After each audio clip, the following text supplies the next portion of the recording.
Assalamualaikum warahmatullahi wabarakatuh. Salam sehat dan salam semangat untuk kita semua. Materi yang akan kita bahas pada pertemuan kali ini adalah konsep dasar aritmatika. Konsep dasar aritmatika melibatkan operasi penjumlahan, pengurangan, perkalian, dan pembagian. Pada kegiatan sehari-hari yang berkaitan dengan aritmatika sering kita jumpai. Misalnya saat membeli barang di pasar, menghitung laba rugi, membangun gedung, menghitung jarak kecepatan, dan lain sebagainya. Oleh karena itu, mahasiswa sebaiknya sudah memahami dengan baik tentang materi himpunan, anggota himpunan, dan himpunan bagian. Pada subbab ini dijelaskan mengenai penjumlahan dan pengurangan saling terkait. Penjumlahan merupakan keseluruhan dari bagian-bagian. Pengurangan merupakan bagian yang hilang. Perkalian dilakukan dengan membilang beberapa himpunan yang berukuran sama dan menentukan berapa banyak jumlah seluruhnya. Berpikir kelipatan. Perkalian dan pembagian saling terkait. Pembagian merupakan faktor yang hilang dari faktor yang sudah diketahui dan hasil perkalian.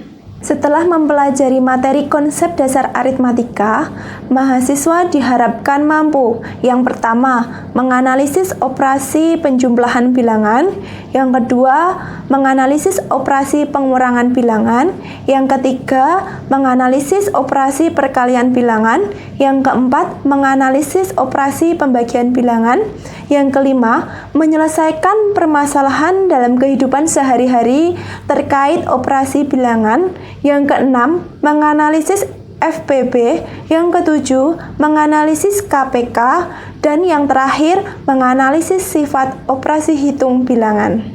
Perhatikan permasalahan berikut ini. Bu Tati memiliki 15 kg beras, 63 butir telur, dan 45 bungkus mie. Bahan-bahan makanan itu akan dibagikan kepada tetangganya dengan jumlah dan jenis yang sama. Maka jumlah tetangga paling banyak yang mendapatkan bahan makanan dari Bu Tati dengan sisa bahan makanan paling sedikit adalah berikan alasanmu. Untuk menyelesaikan permasalahan tersebut, tuliskan langkah-langkah penyelesaian masalah. Yang pertama, tuliskan poin penting dari soal cerita dengan menuliskan apa yang diketahui dan ditanyakan. Langkah kedua, susunlah rencana untuk menyelesaikan soal tersebut. Langkah ketiga, laksanakan rencana yang sudah kamu buat. Langkah keempat, laporkan hasil yang kamu peroleh dengan menuliskan kesimpulan. Apakah benar bahwa jumlah tetangga paling banyak yang mendapatkan bahan makanan lebih dari 10 orang? Jika tidak, cobalah periksa kembali jawabanmu.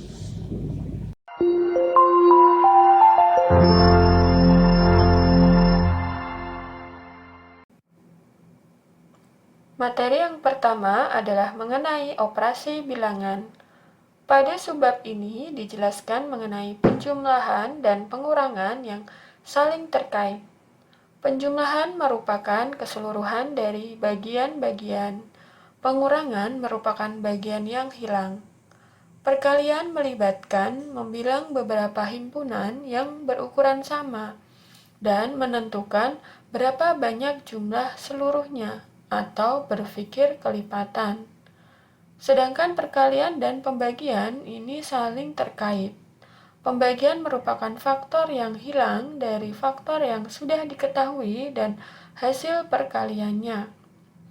Para peneliti memisahkan soal-soal penambahan dan pengurangan dalam kategori-kategori yang didasarkan pada jenis hubungan yang ada di dalamnya.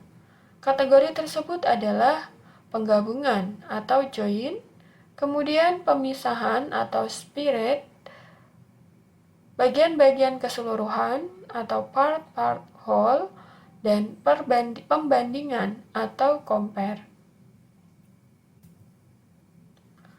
Soal penggabungan. Pada langkah penggabungan ada 3 kuantitas yang terlibat, yaitu jumlah awal, jumlah perubahan atau bagian yang ditambahkan atau digabungkan, dan jumlah hasil atau jumlah terakhir setelah melakukan penggabungan.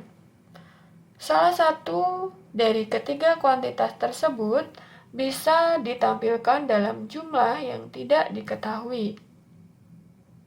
Berikut adalah ilustrasi dari soal penggabungan. Di sini ada bagian perubahan, kemudian jumlah awal, dan juga hasilnya. Selain itu, juga ada konsep dari bagian-bagian total serta pembandingan dan pemisahan.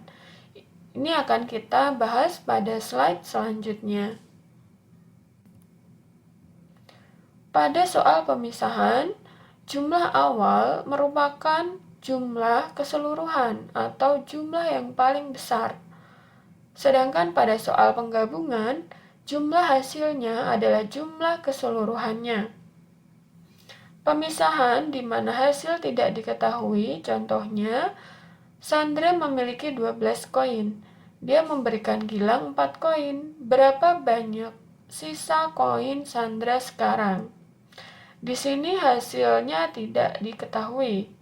Kemudian untuk tipe yang kedua, di mana perubahan tidak diketahui. Sandra memiliki beberapa koin. Dia memberikan 4 koin kepada Gilang. Sekarang Sandra memiliki 8 koin. Berapa banyak koin yang dimiliki Sandra pada awalnya? Di sini perubahan tidak diketahui ya. Jadi yang diberikan kepada Gilang ini adalah 4 koin. Sedangkan yang dimiliki sekarang 8. Sehingga pada awalnya ini adalah 12 begitu.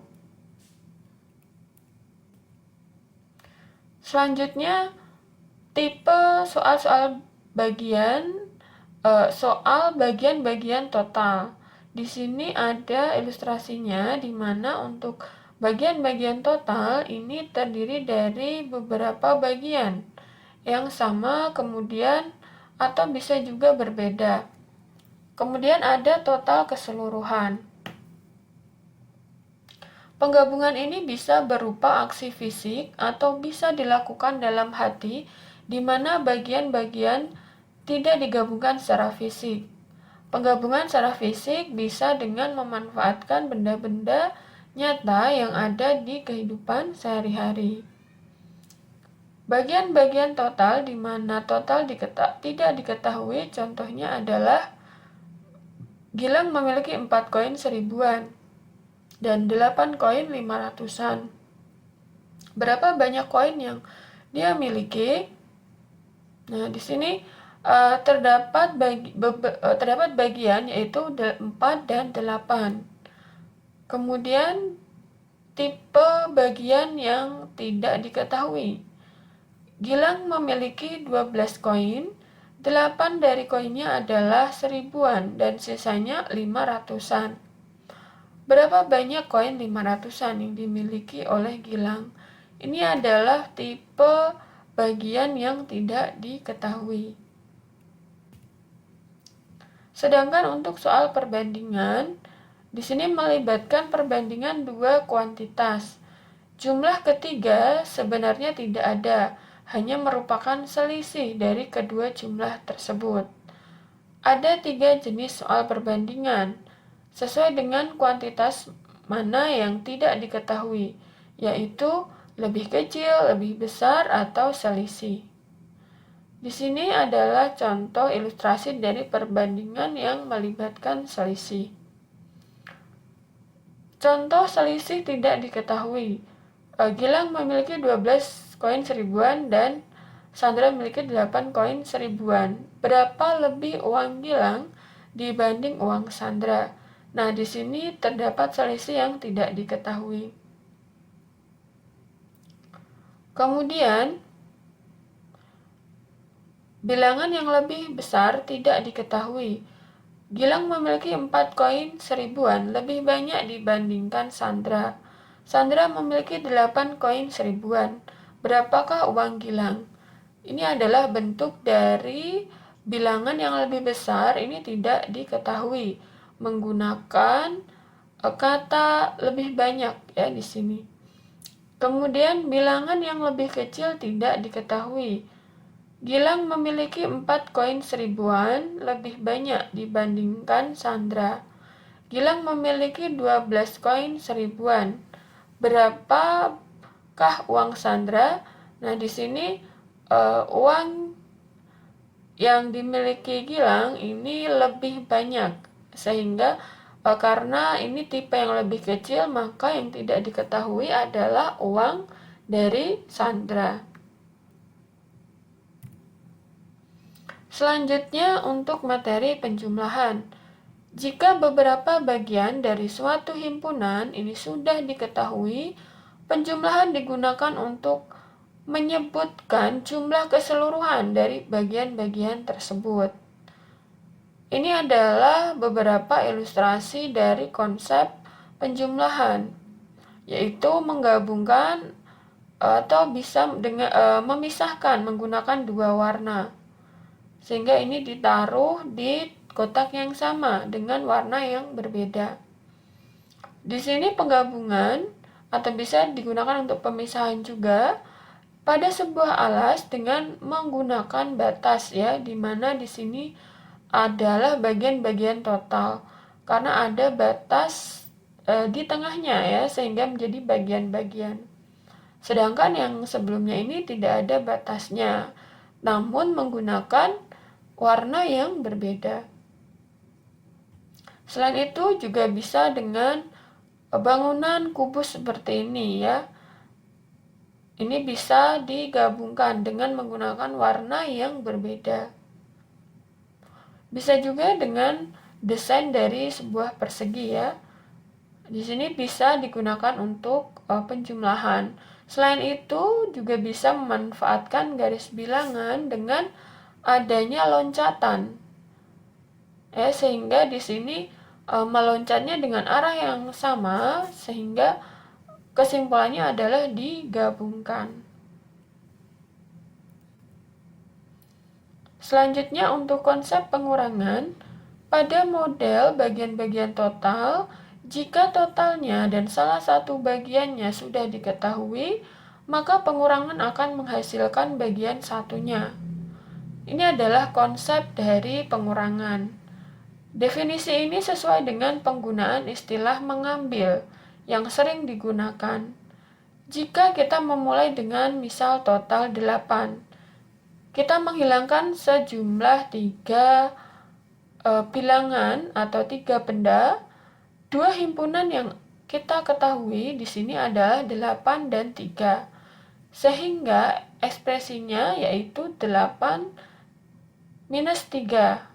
Sehingga akan menghasilkan sisanya yaitu 5. Jadi bisa dengan menggunakan ilustrasi seperti ini. Dengan 8 buah kubus atau persegi, kemudian kita hilangkan sejumlah 3. Pengurangan bagian yang hilang bisa juga dengan ilustrasi seperti ini, ya. Nah, di sini jumlah totalnya ini 9 dan yang muncul di sini adalah 4 dan bisa ditutup dengan kartu tanda tanya seperti ini. Bisa juga dengan bentuk seperti ini. Kalau di sini adalah bentuk dari bagian-bagian total karena di sini ada pembatas, ya, atau garis tengahnya.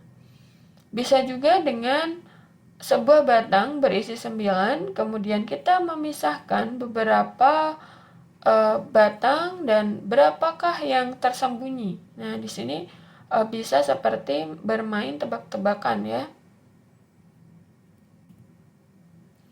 Selanjutnya untuk materi perbandingan. Situasi perbandingan mencakup 2 himpunan atau kuantitas yang berbeda dan selisih di antaranya. Beberapa cara memodelkan ditunjukkan pada gambar, ya. Di sini ada himpunan yang besar, himpunan kecil, kemudian di sini dibandingkan, ya, terdapatlah selisihnya. Jenis model yang sama bisa digunakan jika salah satu bagiannya atau selisihnya itu tidak diketahui. Mintalah siswa untuk membuat 2 jumlah, mungkin dengan membuat 2 batang kubus. Diskusikan selisih antara kedua batang untuk menghasilkan bilangan ketiga. Misalnya jika anak-anak membuat sebuah batang yang terdiri dari 10 kubus dan sebuah batang terdiri dari 6 kubus, selisihnya adalah 4. Persamaan apa yang kita buat dengan menggunakan ketiga bilangan ini? Jadi bisa digunakan misalnya 10 lebih besar dari 6, begitu. Selanjutnya penjumlahan lebih dari 2 bilangan. Berikan siswa 6 penjumlahan dengan 3 atau 4 bilangan penambah. Tuliskan ke-6 penjumlahan tersebut dalam satu halaman yang diberi dalam 6 bagian dan berikan ruang untuk tulisan di setiap penambahan. Murid-murid sebaiknya menunjukkan bagaimana mereka melakukan penambahan. Berikan kesempatan pada siswa untuk melakukan penambahan tanpa diarahkan. Dengan demikian, mereka akan bereksplorasi dan menganalisis mana yang lebih efisien dan lebih efektif. Misalnya, 4 ditambah 7 ditambah 6, maka mereka akan melakukan penggabungan antara angka yang lebih mudah, mengidentifikasi angka-angka yang dijumlahkan dengan hasil yang cepat. Misal 4 ditambah 6 hasilnya 10, sehingga ketika ditambah 7 hasilnya 17. Begitu juga yang lainnya. Ini bisa dieksplor ya dengan menggunakan beberapa bilangan. Selanjutnya untuk perkalian, seperti pada penjumlahan dan pengurangan, terdapat struktur soal yang bisa digunakan untuk membantu merumuskan dan memberikan tugas perkalian dan pembagian. Sebagian besar peneliti mengidentifikasi 4 jenis kelas struktur perkalian, yaitu kelompok yang sama, penjumlahan berulang, kepesatan, dan perbandingan multiplikatif. Contoh-contoh soal untuk tiap struktur di sini ada pada soal multiplikatif ya. Satu bilangan atau faktor akan menghitung berapa banyak himpunan, kelompok, atau bagian berukuran sama yang terlibat di dalamnya. Jadi misal dia makan 3 kali sehari, maka bentuknya adalah 3 kali 1 sama dengan 1 ditambah 1 ditambah 1. Sehingga yang diulang ini adalah bagian yang belakang. Tapi untuk yang 1 kali 3 maka bentuknya seperti ini. Oke, demikian untuk penjelasan sampai pada tahap perkalian.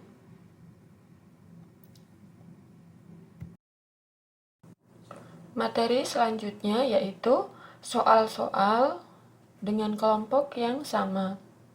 Jika bilangan dan ukuran dari kelompok diketahui, soal tersebut adalah dalam bentuk situasi perkalian.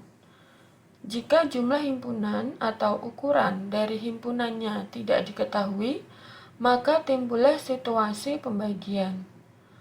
Terdapat perbedaan yang sangat tipis di antara soal-soal yang diistilahkan sebagai soal penjumlahan berulang. Misalnya, jika 3 anak masing-masing memiliki 4 apel, berapa banyak apel yang ada? Dan yang diistilahkan sebagai soal kepesatan. Misalnya, jika masing-masing anak memiliki 4 apel, berapa banyak apel yang dimiliki oleh 3 anak? Oke, di sini jenis soalnya yang pertama adalah bentuk dari penjumlahan berulang. Cirinya adalah di sini jika 3 anak masing-masing memiliki 4 apel. Jadi ada proses berulang di sini, jumlah yang berulang. Sedangkan contoh yang kedua ini diistilahkan sebagai kepesatan karena di sini menunjukkan bahwa jika masing-masing anak memiliki 4 apel, berapa banyak apel yang dimiliki oleh 3 anak. Ini adalah tipe soal yang berbeda, tetapi merupakan sama-sama tipe soal untuk perkalian dengan tipe kelompok yang sama.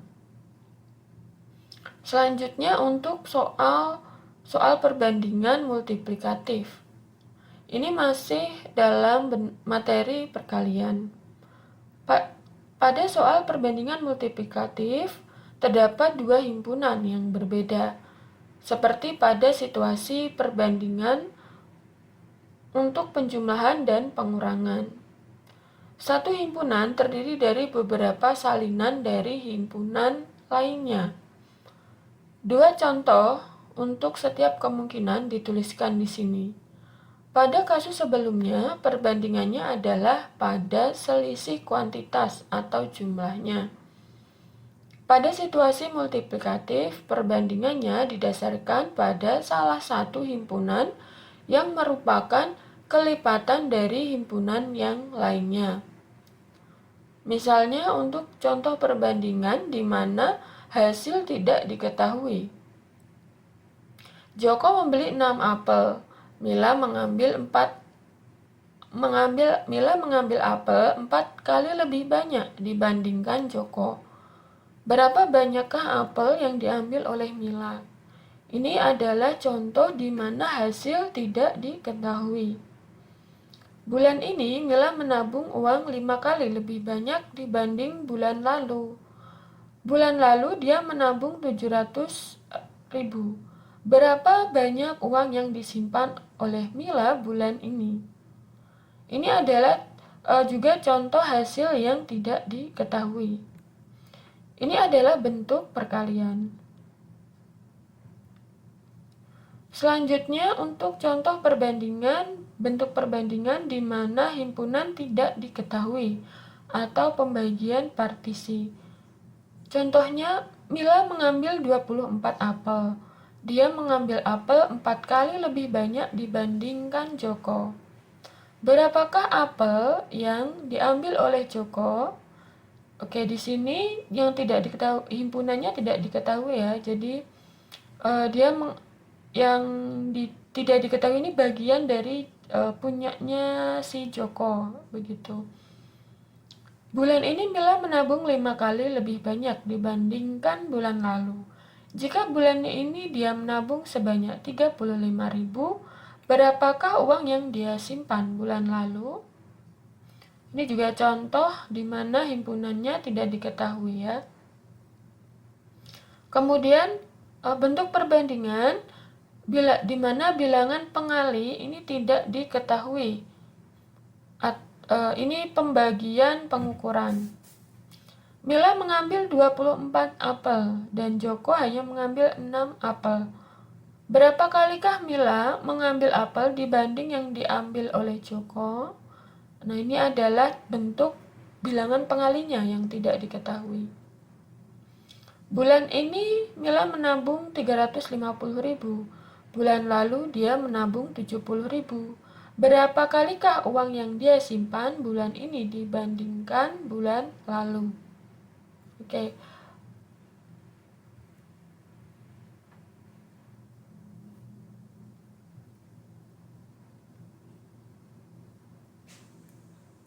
Selanjutnya untuk bentuk sisa pembagian.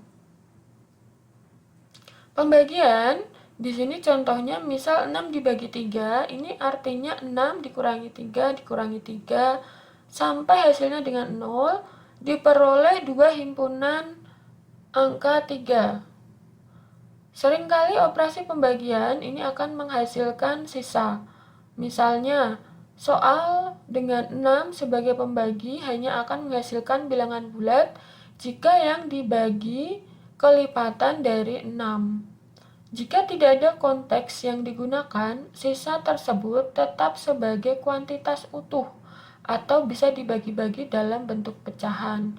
Misalnya 11 dibagi 4 ini dimodelkan untuk menunjukkan pecahan. Pada konteks nyata, sisa hasil pembagian biasanya memiliki 3 efek tambahan pada jawabannya. Yang pertama, sisa hasil pembagian itu dibuang, sehingga hasil pembagian menjadi bilangan bulat yang lebih kecil. Kemudian kemungkinan kedua, sisa hasil pembagian tersebut ditingkatkan ya, dipaksa untuk dijumlah sehingga jawaban menjadi bilangan bulat selanjutnya yang lebih tinggi. Kemudian yang ketiga, jawabannya dibulatkan ke bilangan bulat terdekat untuk hasil perkiraan.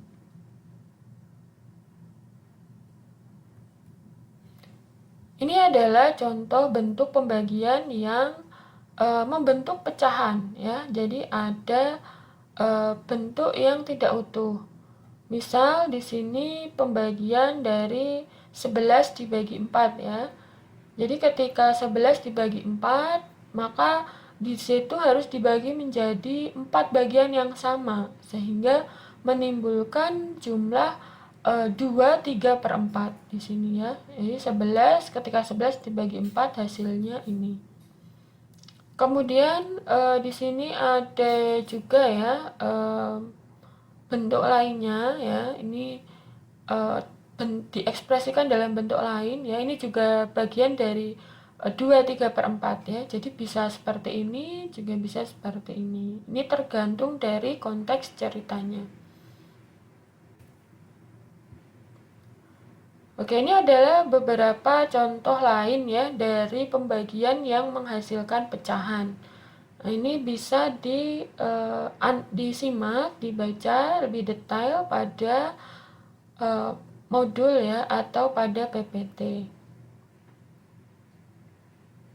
Ini contohnya ya, misal tali sepanjang 25 kaki, berapa banyak potong tali yang akan dibuat jika masing-masing potong sepanjang 7 kaki ya. Ini adalah contoh di mana harus dibulatkan ke bawah ya. Jadi kalau ada beberapa kasus yang dalam kehidupan sehari-hari ya, di mana harus dibulatkan ke atas, dibulatkan ke bawah, atau dibuat sebagai pecahan. Nah, ini kalau yang pertama ini dia dibentuk dalam bentuk pecahan ya, karena konteksnya adalah toples yang diisi oleh air sehingga dia membentuk toples yang tidak penuh.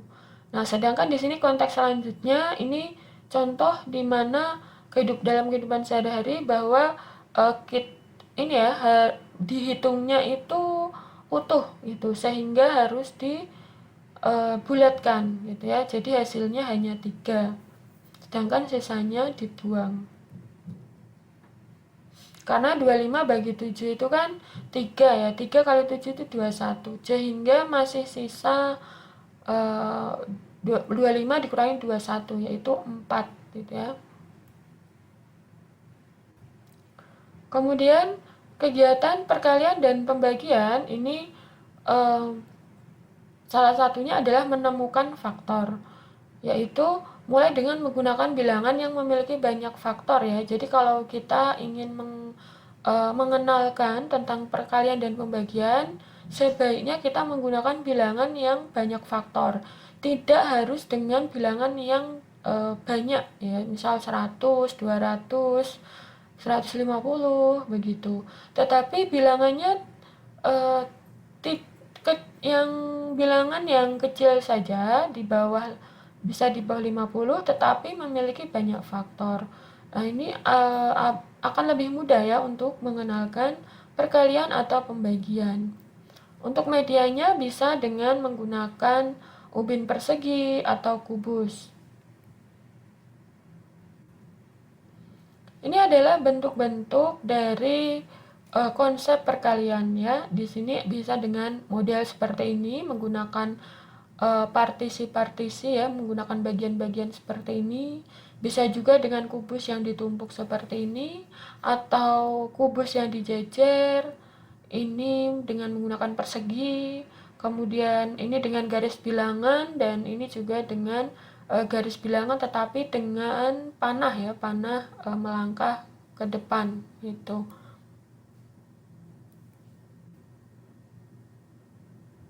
Ini untuk konsep dari sifat komutatif ya, ini bisa disimulasikan dengan seperti ini ya. Jadi apakah 3 kali 6 ini sama dengan 6 kali 3 ya. Bisa dengan 3 kali 6 itu kan artinya 6 ditambah 6 ditambah 6 3 kali. Sedangkan kalau 6 kali 3 itu 3 ditambah 3 6 kali. Nah, ini membuktikan bahwa muncul sifat komutatif ya. 3 kali 6 sama dengan 6 kali 3. Bisa juga dengan seperti ini ya, diputar dengan kubus. Atau juga bisa seperti ini ya. Ini kalau di bawahnya ini konsep dari sifat distributif ya. 4 kali 9 sama dengan 4 kali 6 ditambah 4 kali 3. Nah, jadi bisa dengan himpunan bagian-bagian seperti ini yang digabungkan antara 4 kali 6 dengan 4 kali 3.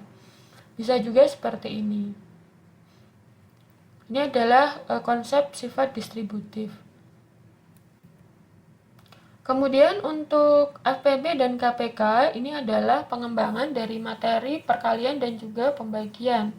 Di mana FPB ini adalah faktor persekutuan terbesar, sedangkan KPK ini adalah kelipatan persekutuan terkecil. Pertama yang perlu dilakukan adalah mengenalkan bilangan prima ya, di mana bilangan prima adalah bilangan yang tepat memiliki dua faktor saja, yaitu bilangan 1 dan bilangan itu sendiri. Kemudian untuk menentukan FPB dua bilangan asli atau lebih ya, caranya adalah dengan mencari faktornya terlebih dulu.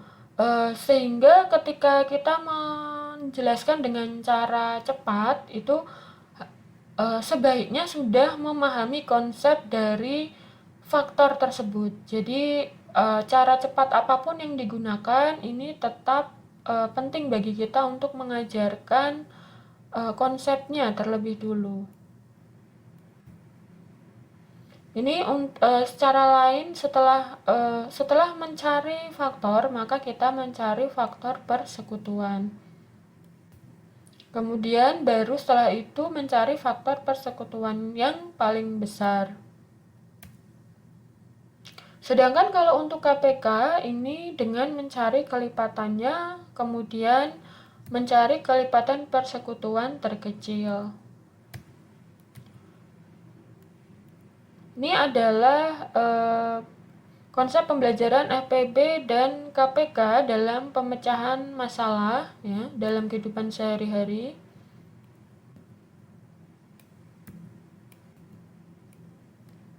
Oke, ini untuk selengkapnya bisa dibaca di PowerPoint. Kemudian ada sifat operasi hitung, itu ada sifat tertutup, sifat pertukaran atau komutatif, sifat pengelompokan, sifat bilangan 0, sifat invers penjumlahan, dan sifat operasi hitung. Ya, ini selengkapnya bisa dilihat di PPT. Oke, demikian.